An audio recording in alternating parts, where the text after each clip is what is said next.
So I want to give you guys a little just for you video. I know I've been really slacking the last 2 months. I apologize for that.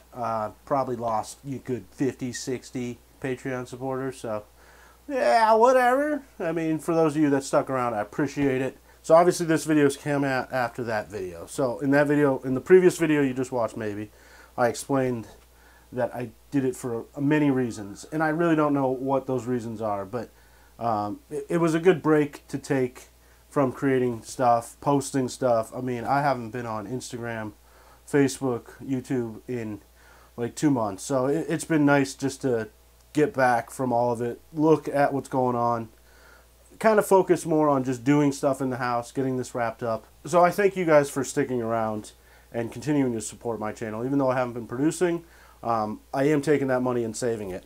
The whole point of this video is to explain what is going on in the future of this channel. So obviously this project's nearing the end, and I kind of got to look forward. I got to look into the future as to what I'm going to be creating after this project. So I do plan on doing a couple videos just like this, where I sit in front of the camera and talk about different aspects of my build and break them down a little bit more. Hopefully write stuff down, but I hate writing stuff down. Just so I need to write stuff down, so maybe like bullet points, so I can kind of have a more organized thought process for the video, and then it's not impossible to edit. So I want to do a couple videos like that over the next 6 months. I do plan on finishing this project by June of 2018. I have 6 months, 7 months to complete this project. So in the next 6 months, I might be pushing, I might not, I don't know, we'll see how it comes out when I say it, but I might be pushing the sale. I'm going to try to sell this thing. I have no problem with living in a tiny house, but my true passion is making things and then filming it, documenting it, making videos.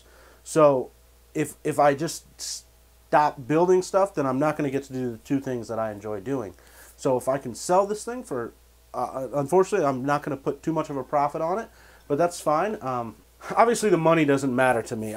If money mattered to me, I'd have a huge tiny house business and I'd be producing, you know, a bunch of these things every month. But it's not about money to me. It's more about enjoying life and the experiences that come with it. So I'm not going to put a crazy number on this house. Obviously, it's going to be pretty high because of the materials that I used in it and the time that went into it. The money that I will get from it will be able to allow me to produce more content more frequently, and then it'll allow me to start another project. Now, obviously, Tiny House Terry is still on the back burner. It'll sit there for a while. The goal as of right now is to finish this house completely, sell it for, I'll tell you, $80,000. A long time ago, I was like, I wouldn't sell it for anything under 120. But I got to think realistically. I think if I held on to it for a year or whatever, I could probably get 100 for it. But 80,000, it's going to be a 50% profit on it. You know, once I'm done, it'll be about 40,000 into it. You can't even, the 40,000 for the hours that I put into it, I'll probably make a damn $1 an hour on the time that I put into it. But again, that doesn't matter. So yeah, I'm going to sell for 80. I'm going to pay off all my debt that I have, which is only about $25,000. Pay off debt, possibly look for land and put a down payment on land. Won't move to the land yet, but have that also on the back burner, so one day I could possibly move there. If this house sells before my next project is livable, then I will really quickly finish Tiny House Terry. And when I say finish, I'll get it to like insulated, running water, and that's about it. Maybe a little stove and a sink, and I'll keep it extremely basic. Just a place to sleep so I don't have to move into my landlord's house or something. But that'll just be like a 2-week project. I'll just hammer that out. I'll get it done. I'll put $1,000, $2,000 into it and finish it. So as far as where I want to go and my next project I want to work on, you know, I love living this lifestyle. I like the tiny house. I love the affordable factor of living in this space. I've never been so comfortable in my life as far as like financially. I've always worried about losing my job or not being able to make a mortgage payment or rent. I always paid rent. So having this house gives me that security that I've never had in my life before. And so that's important to me. So I want to continue living that lifestyle. Over the 5 years that I've been in this whole tiny house world, I explored everything, all those different options out there. And the more I think about it, the more I'm leaning towards a shipping container. So for shipping containers, I want to get a 40-foot high cube. Not sure what the hell that means, but I know it's 40 feet long. I think it's like 8 something wide. And then high cube, I'm not sure what the height is, but I would assume it's taller than the low cube, wouldn't you? Yeah, so a high cube. I'm going to keep it very modern looking. Again, I'll make all my windows, I'll make the door, but just a complete custom house or a shipping container house that will allow me to continue producing content. One thing that I do like about that is that it's still a movable structure. I can have a rollback, basically a tow truck or an 18-wheeler tow truck, have that thing come, scoop this thing up onto an 18-wheeler, and I can haul it anywhere. So it's still a mobile home, or I'm not going to use the term tiny house. That's a whole nother video discussion. But a shipping container house, and it's movable, so I can bring it anywhere I want to go. But the only downside with the shipping container is that there's that initial startup cost. Just like a tiny house, if I didn't build my trailer, I would have had to save up $3,000 to $4,000 to buy a trailer. But the way I did it is I spent $1,000 on the axles and the stuff to start it. Then I spent $1,000 on the steel. Then I spent $1,000 on little things, and then I spent another like $500 to $1,000 on some more little things. But I was able to, over the course of 3 or 4 months, buy portions of it to be able to complete it. I'm horrible at saving money. If it's in my bank account, it's most likely getting spent on some stupid ass shit. Food. I love me some food. God, this is getting kind of a little bit ridiculous. But I'm sorry. I just want to let it all out. So a few months ago, I opened a Wells Fargo bank account, and all the Patreon money was going into that Wells Fargo bank account. There was an issue with the money going into that bank account. It was a pain in the butt. I hated Wells Fargo. It was literally the worst experience of banking I've ever had.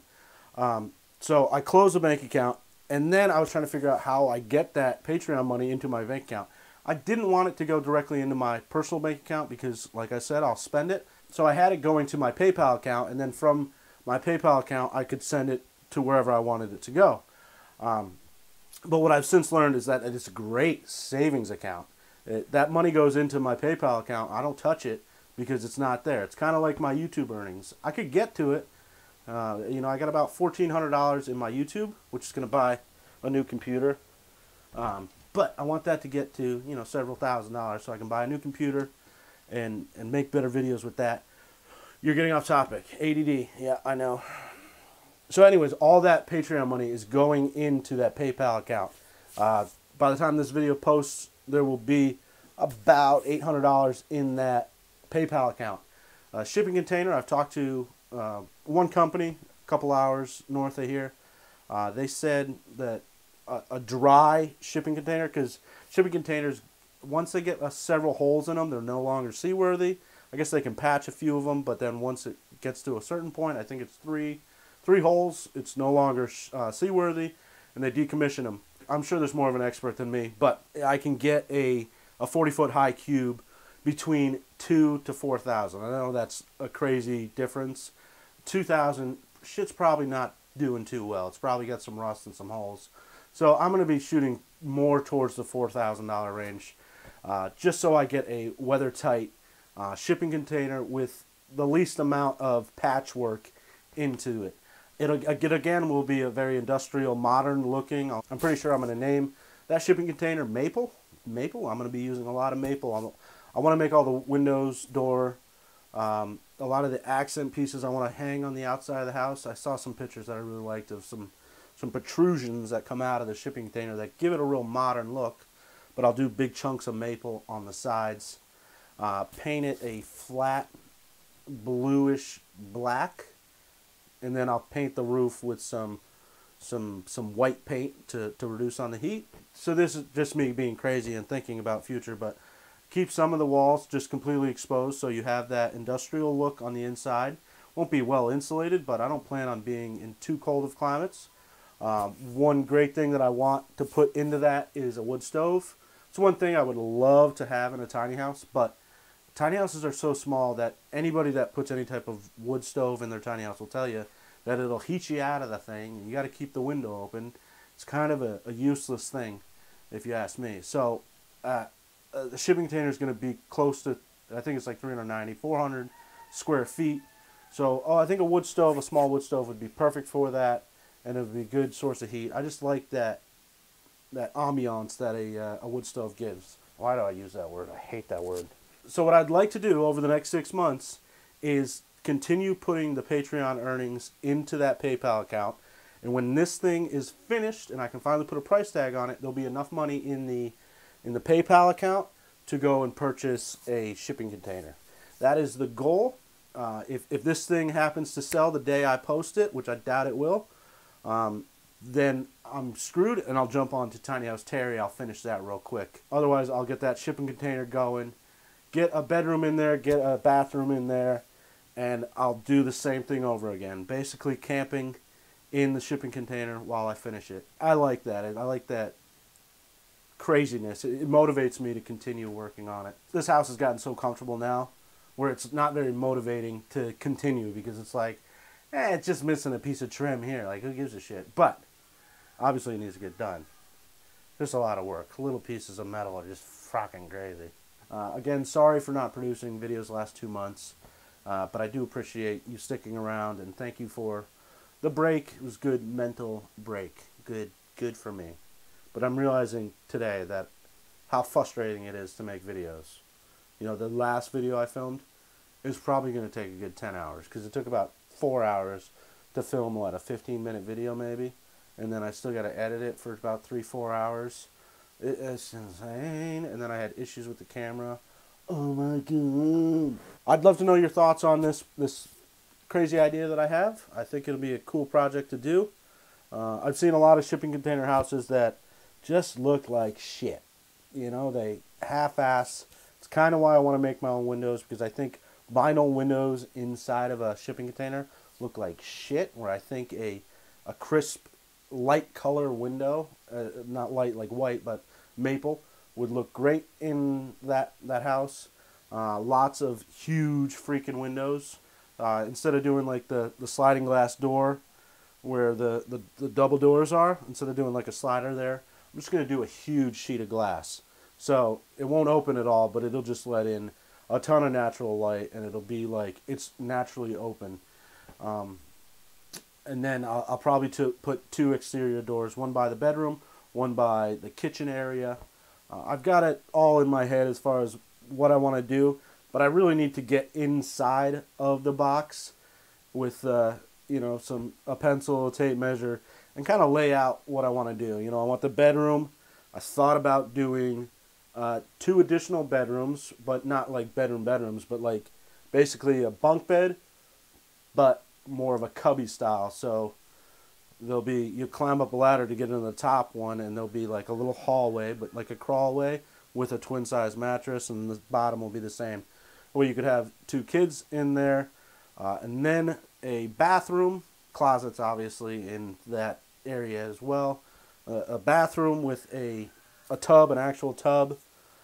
Same shit here, hot water heater and all that stuff. And then you'll go into the kitchen, which spills into the living room. So that's just one big family area. Probably do the same type of thing like this with a bar top for 3 people, and then maybe one of them folding tables in the corner. I don't know. I really got to get into the space to feel it out.